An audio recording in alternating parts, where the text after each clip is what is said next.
Welcome to Tower Talk Business Radio, where we bring you conversations with the top business minds on Long Island and around the nation every week. Featuring expert consultants and small business owners who have found success but are also willing to share their top tips, failures, and give gritty, matter-of-fact advice based on their firsthand experience. Now, let's get down to business on Tower Talk Business Radio on the voice of Nassau Community College, 90.3 WHPC. Hello and welcome to Tower Talk Business Radio, powered by the Nassau Community College Foundation. My name is Ray Schwetz, AVP of Community Relations at Jovia Financial Credit Union, along with Denisha Boston-Hill, CEO, keeper of the brand marketing and digital agency, and we're focused on being the premier resource for business and entrepreneurship.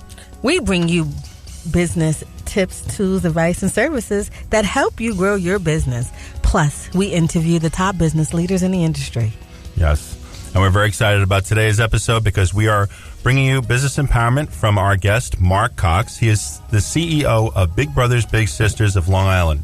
As Big Brothers and Big Sisters of Long Island's Chief Executive Officer, Mark Cox guides the agency's vision and mission, leading nearly 100 employees, including their mentoring agency and their donation center. For over a decade, Mr. Cox has been an instrumental part of the agency's leadership, and as first as the Chief Development Officer, and then he grew into his current position as CEO. So, Mark, welcome to the show today. Thank you, Ray. Thank you, DB. I really appreciate you having me here today to talk about our agency.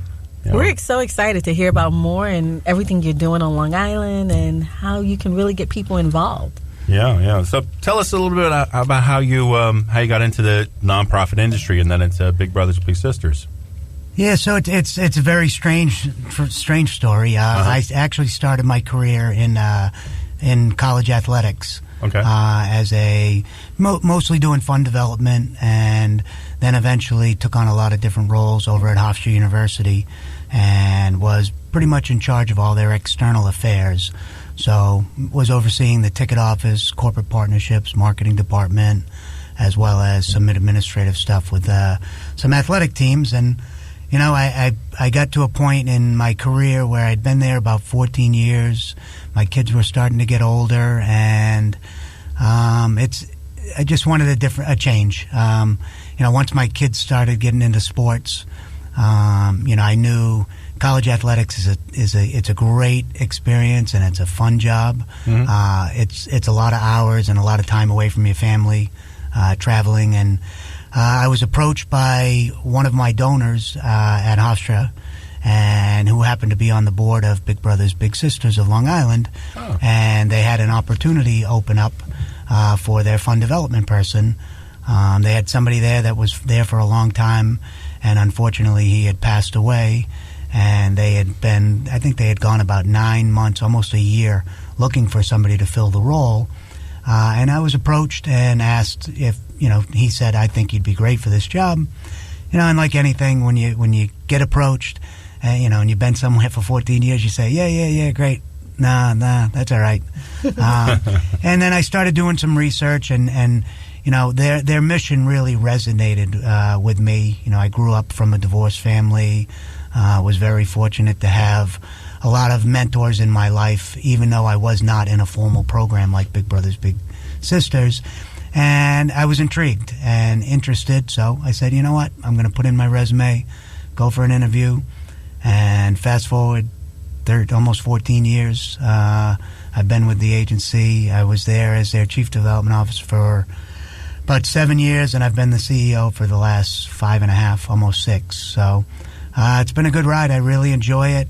It's every day is different, and just to see the impact that we have on children's lives is amazing. Yeah.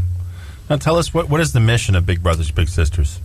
Yeah, well, basically the mission is to create and support one-to-one mentoring relationships that ignite the power and promise of youth. And pretty much what that means is it's providing children who are less fortunate and might not have a positive role model, or may have a lot going on in their families' lives, where they just need some extra guidance and extra attention. And that's really what our program is. We take volunteers from the local community, and we match them with these children, and they go off on their own, and they do different activities and experience different things. And really what the studies have found that is, spending time with the child over a long period of time, but the consistency is the most important thing. It's proven to have a positive impact on the child's life, help them do better in school, stay away from drugs, and keep them basically out of trouble. Wow. That's fantastic. And I know we mentioned earlier that you have over 100 employees, but how many students or boys and girls do you have as part of your clients? They're basically your clients. Yeah, so last year we served a little over 500 children here on Long Island, and unfortunately there's a lot more that need our service. So, our challenge is, having enough volunteers to match them to. And the biggest challenge with Long Island is, you have certain pockets where there's more and more children that could use your services, and getting volunteers in those surrounding communities is sometimes a little more difficult. And when we match a child with a mentor, we're very conscientious of geographic location, just because Long Island, as everybody knows, the traffic can be tough, and we want to make sure that we're not setting the match up for failure, because, if we match a child from Hempstead with a big that might be, in the middle of Long Island, maybe Melville, it doesn't sound like it's that far away, but, if they're getting in the car once a week or twice a month, and they're heading out to go pick up the child, and next thing you know, it's 45 minutes to an hour to get there, and then they spend time with them, and then it's 45 minutes to an hour to get back. Now all of a sudden, it's a 6-hour commitment or 5-hour commitment from the volunteer, right? And that's pretty difficult for some people when they're donating their time. So we try to make sure that we're matching children based on geographic location first and foremost. And how do you recruit in those areas that have these disparities? Yeah, I mean, we're always out there recruiting. It's a lot of grassroots. Right now we're target recruiting. So if we know, we actually have a map in our office that shows where we have children on waiting lists, and that's where we have an external affairs manager or community relations manager who spends a lot of time out in different communities trying to recruit volunteers. One of the big things that we've really been doing a lot of is working with a lot of our corporate partners to get opportunities to go in to speak to their employees. It's been phenomenal. If we can get a company to give us the opportunity to go in and talk for a half hour, provide their employees pizza, and all of a sudden we're in a room, in front of 100, 200, 300 employees, the chances of getting volunteers out of that recruitment effort is pretty high, as opposed to trying to go out and recruit people one by one. Yeah, that makes sense. You're getting more bang for the buck there. I mean, I can understand that being a challenge. Now, obviously, though, your services are hugely impactful. Tell us a little bit about maybe a story about how your services have made an impact. Yeah, I think it's really tough. There's so many different stories. So yeah, I imagine. I don't want to really talk about one specific, but I think one of the biggest impacts that we've been having as an agency with children in our program is our scholarship program. Okay. We have a great scholarship program where the children who are in their senior year can apply, and last year we gave out about $80,000 in scholarship. Oh, wow. So I think last year we had about 7 littles from our program receive scholarship and go to different colleges and universities. And actually this year our scholarship committee, which is made up of our board and other supporters, has made a decision to actually provide scholarships for trade schools. Nice. Which is this is the first time we've ever done it, and I think it's going to really open a lot more doors for some of the kids that are in our program. Yeah, I agree. I think that opens up a lot of doors for future work. It would seem to me to be hand in hand with the mentorship message, because you have an apprenticeship that can happen, all kinds of opportunities, I would imagine. Yep. You are listening to Tara Talk Business Radio. Our guest today is Mark Cox, CEO of Big Brothers Big Sisters of Long Island. My name is Ray Schwetz, along with Denisha Boston Hill, on the voice of Nassau Community College, 90.3 WHPC. Now, Mark, how does one become a big? Well, basically you would come in and you'd fill out an application, and once we've received your application, someone would contact you fairly quickly to just talk to you about the program. One of the things that we do we're very deliberate on is making sure the volunteer knows the time commitment and the impact that it could have if they decide, not to do it after they started it. I think that's, for us, and I don't want to say we try to scare away volunteers, right? But quite honestly, the children that are coming to our program or being enrolled into our program, they've had a lot of not so great things happen in their lives, and a lot of people are missing in their lives. And the worst thing that could happen, and this is what we tell volunteers, the worst thing that could happen is here they are enrolled into a program, Big Brothers Big Sisters, where they get a role model and a mentor, and after a month of doing, getting together, the volunteer just, and there's no ill intentions by it, right. But the volunteer just says, oh man, this is a lot more than I thought. I'm not going to be able to do it anymore. And then they kind of just drop out and disappear. The impact to the child could be devastating, because here they are in this program, which is designed to have a role model for them, and now this person bails, and it's just could be another situation where, now the child is going to be looking at themselves saying, there's something wrong with me. So when they call in, we do an initial interview over the phone where we're really just educating the potential volunteer on, what the commitment is, and really what the commitment is. It used to be they wanted the volunteer to do an activity a week. Mm-hmm. The national office has changed those guidelines just because I think they realized in this day and age they're unrealistic. So what we shoot for now is to get together twice a month with the child and do an activity. There's not a time frame put on it, 1 hour, 2 hour, 3 hour. It's more of the consistently getting together twice a month. And then the other commitment is to commit to do it for a 1 year time period. Studies have found that, that 1 year of spending time with the child is where then it becomes impactful. Gotcha. Yeah, and I was also wondering, how do you raise funds? I'm sure there's some annual gala that's happening for Big Brothers and Big Sisters. So for us, just to give you an understanding of Big Brothers Big Sisters as an entire organization, we're an affiliate of the national organization Big Brothers Big Sisters of America, which is based out of Tampa, Florida. And the way I kind of describe it to most people is we're like a franchise, basically. We pay membership dues. We follow standards of practice that are set by Big Brothers Big Sisters of America, but we're self-funded. Our territory or our area of service is Long Island, from the border of Queens out to Montauk. There is a Big Brothers Big Sisters New York City, which covers the 5 boroughs. But every Big Brothers Big Sisters they have to raise their own funds, and they have to be self-sustainable.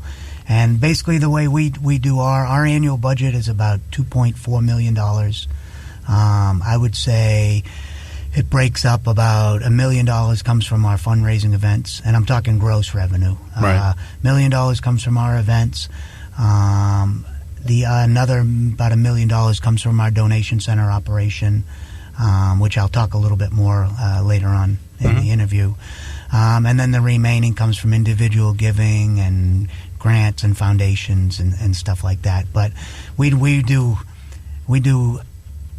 so many events, and we try to mix it up. They're very unique, and we try to appeal to almost every type of audience. We do a gala, we do a golf, we do poker tournaments, we do a motorcycle ride, we do an offshore shark and tuna fishing tournament. Oh wow! We do a fashion show which has our children in it.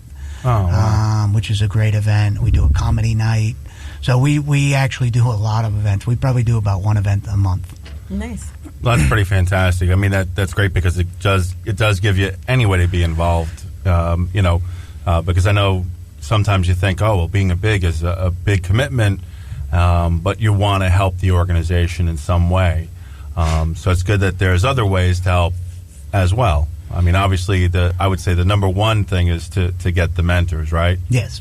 Yeah, and it's funny. We've been very fortunate where we've been able to raise the funds and support our program. And when I'm out there and I meet, a CEO or a C-level executive of a larger company, if they were to ask me, would I want a check for $10,000 or the opportunity to come in and speak to their employees and recruit, I would actually at this point right now say I would want to come and speak to your employees and recruit volunteers, which kind of blows most of them away because they just assume that you just want them to write you a big check. Yeah. And what's really great is, if you have the opportunity to go in and get to speak to them and their employees, hear about what you do, it eventually turns into the company donating to you and really believing in what your mission is. Gotcha. Well, what kind of events do you, if you become a big, what are some of the, expectations? Yeah, one of the things that we try to emphasize is low to no cost events. And so once a month we send out an email to all the bigs where we have some interns that actually look up all the different free events on Long Island, and we'll send them to the bigs so they have an idea of what's going on and places they can go to. Ultimately, the people that most of the bigs that volunteer for the program, they are going into their own pocket and doing different things with the kids, and I think we don't expect that or assume that they're going to do that, but they just do. Nice. Yeah, it's really nice, and we try to provide a lot of different opportunities though, where we get tickets donated to sporting events, and we'll raffle those off to the bigs. We do our own events, so. About a month ago, we did we call it our Winter Blast. Mm-hmm. We do an event at Dave & Buster's in Massapequa Park at the mall there. And we have about 220 of our matches come out.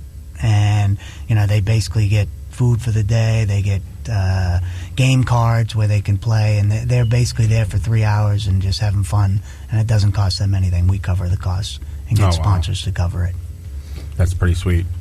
Yeah, I know that's something that my kids love. Yeah, Let them listen to Dave & Buster's with a video game card for an hour. Oh, boy. So what would you say, Mark, is like one of your most proudest moments? You've been there for almost 15 years now. Yeah, I think, for me professionally, I think the impact that I've had on the organization as far as the donation center, I think, what's unique, and we haven't really talked much about the donation center. Tell us about it. Yeah, So we have I'm actually the CEO for two organizations, and it's two separate 501c3s. Okay. We have Big Brothers Big Sisters of Long Island, the mentoring agency, which we've been talking about, and that's we have about 26 employees.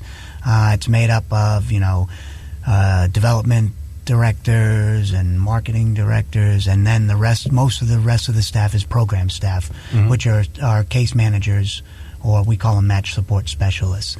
And they're basically the ones that are on a daily basis interacting with the littles, the bigs, the guardians of the littles, and they're basically helping the bigs to problem solve, but also setting goals at the start of the match and monitoring the progress and staying on top of things with all three parties.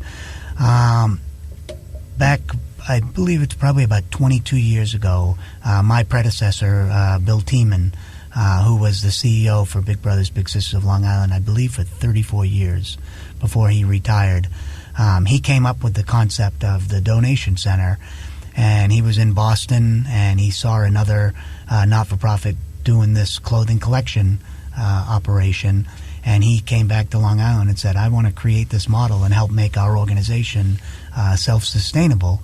And pretty much what it is we throughout Long Island, we basically reach out to people and we get them to donate their used clothing and household goods. What's great about it is, it's keeping stuff out of landfills, it's recycling. But the bottom line is, for us, it turns into financial support for our agency.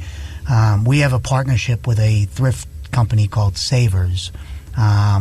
They're a nationwide company. They have stores in U.S. and Canada, and their model is they partner throughout those areas with different not-for-profits, and basically they buy the clothing from the not-for-profit, and they're a profit company, but they need the charity to be able to, because the charity can provide that tax deductibility, which is very big for a lot of people. Yes.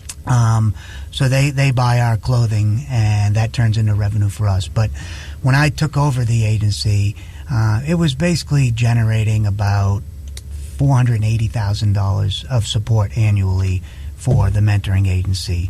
I have a business background, so I think that's where I've made the biggest impact in the agency. And this past year we netted about almost $1.6 million for the agency. Wow. So that's been probably the biggest difference, and it's allowed us to grow the agency. When I first took over, we were at 13 staff, and now we're at 26. So, and we were also serving about, I think, of 315 children, and now we're over 500. So, great legacy you're leaving. I'm trying, but it's not me, to be quite honest with you. I have a great team, and my predecessor really set us up for success. You are listening to Tower Talk Business Radio. Our guest today is Mark Cox, CEO of Big Brothers Big Sisters of Long Island. My name is Danisha Boston Hill, along with Ray Schwetz, and you're listening to 90.3, the voice of Nassau Community College, 90.3 WHPC.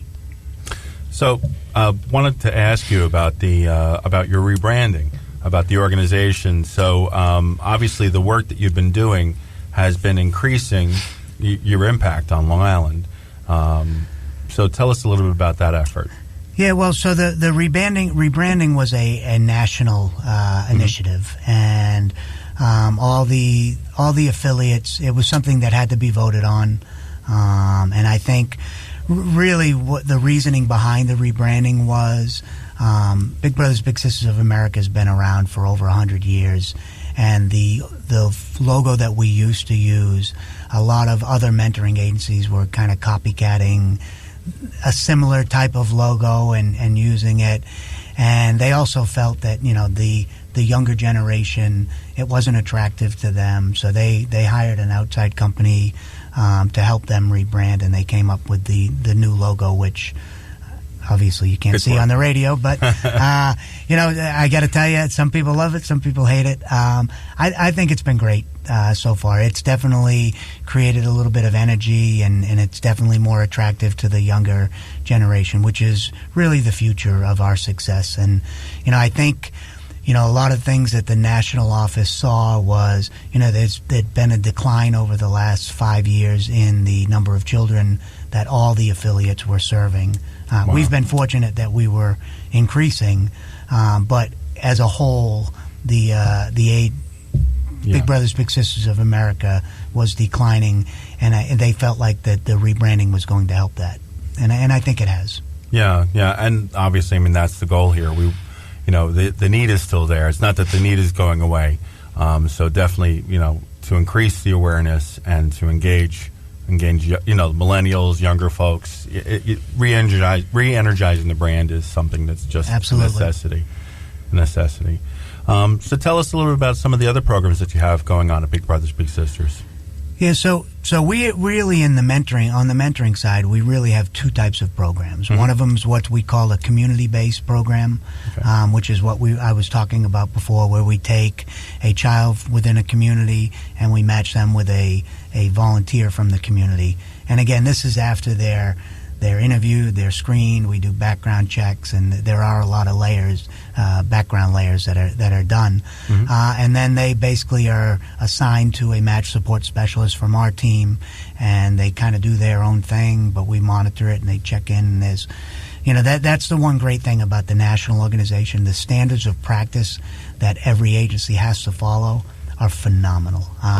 It's really what set them above and beyond every other mentoring agency, and why they've been around for over 100 years, and knock on wood, have not had many instances take place. The other type of program we have is what we call a site-based program, okay. And it's very similar. It's still one-to-one mentoring, but it takes place in a site-based, as it states. Mm-hmm. And there are several types of site-based programs. So we have a college site-based program. So we actually have a program here on Long Island at Hofstra, Stony Brook, and St. Joseph's.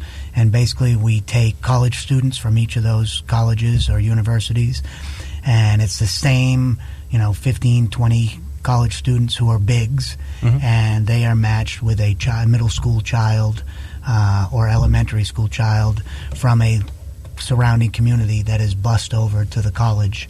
It depends. Sometimes it's each week, sometimes it's every other week. And we basically do activities for about an hour, hour and a half, but it just takes place in a controlled setting as opposed to out in the community. The other type of site-based program we have is what we call our high school program, where we take high school juniors and seniors, and they're matched with an elementary school child right in that school district. Oh, wow. And we have those out in Hampton Bays, Sag Harbor, North Babylon. And then the last program we have is basically a corporate site-based program.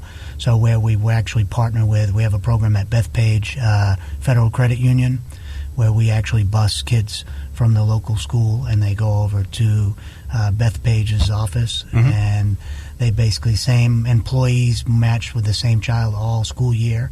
And then we have another one right across the street here at the RXR building, or I think the name may have changed, but with OpenLink, where one of our board members is the CEO. Oh, wow. I didn't realize even that the scope of that. That's pretty amazing. It's pretty amazing. So with the corporate program, they actually spend the day with the employee at work? Or? Yep. Well, not the whole day. So basically this is an after school. It's usually about an hour to an hour and a half. The children are bused over. So the OpenLink program, which is right in the RXR building, we partner with Uniondale Elementary School, and we bus about 20 children over like every Tuesday. And they're matched with the same 20 employees every Tuesday. Oh, that's great. They have a designated area in the RXR building, and every time they meet, our staff, my team, implement a different activity. And most of the activities are geared towards, helping them build their self-esteem. We do some type of STEM-based activities as well. And it's great. Depending on the company we're with, sometimes we'll have the company put together their own type of activity. Gotcha. That's fantastic. Great Very learning. Cool. Yeah. Thank you so much for sharing today and for coming on the show. No problem. I really appreciate you having me. No, our pleasure. Now, please give us your website information and phone number and contact. Yep. So the best way to get all the information about our organization is on the web at bbbsli.org, or you can reach out to our office at 516-731-7880. Can they connect with you on Facebook or Instagram? Yeah, we're on Facebook, we're on Instagram, we're on YouTube, Twitter. Check them out. Everywhere. We want to thank you for being with us. My name is Ray Schwetz, along with Denisha Boston Hill, your co-hosts and producers. This is an NCC Foundation Business Leaders Council production. Visit ncc.edu/WHPC for more information. Available on iHeartRadio, as a podcast on iTunes, Android Podcasts, and Spreaker. This has been Tower Talk Business Radio, powered by the Nassau Community College Foundation on the voice of Nassau Community College, 90.3 WHPC. We'll talk with you next week.